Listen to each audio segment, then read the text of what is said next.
A woman convicted earlier this month of running over two children in Evanston, killing one of them, was sentenced late this morning. Lance Berry's live outside the Hamilton County Courthouse with details on her punishment. Lance?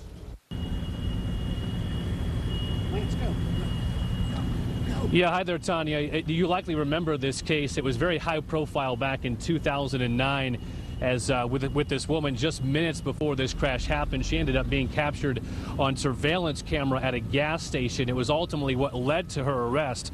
But today, this morning at the Hamilton County Courthouse, it was cameras of a different kind, news cameras, that captured a 7-year sentence being handed down to her. She was facing a maximum of 8 years in prison. It was earlier this month that Kalisha Witterson was found guilty of both involuntary manslaughter and aggravated vehicular homicide. Back on September 26, 2009, she hit two children on the sidewalk on Evanston's Clarion Avenue and then drove off.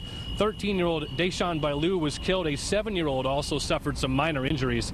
Outside the courthouse this morning, it was the victim's family who took exception to the doctor who testified on Witterson's behalf today that she may have psychological issues, which led her to run. And they also were very angry with the sentence that was handed down.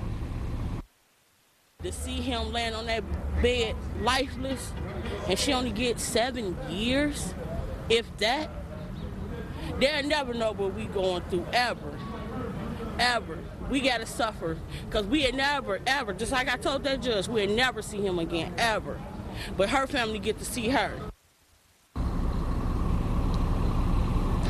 Now, coming up at 12:30, you're going to hear from Witterson's defense attorney, and what her theory is here is her client suffered a PTSD issue, a post-traumatic stress disorder problem, and that's why she feels that Witterson actually left the scene. It was something the prosecution took great exception to today. They don't think that was the case at all.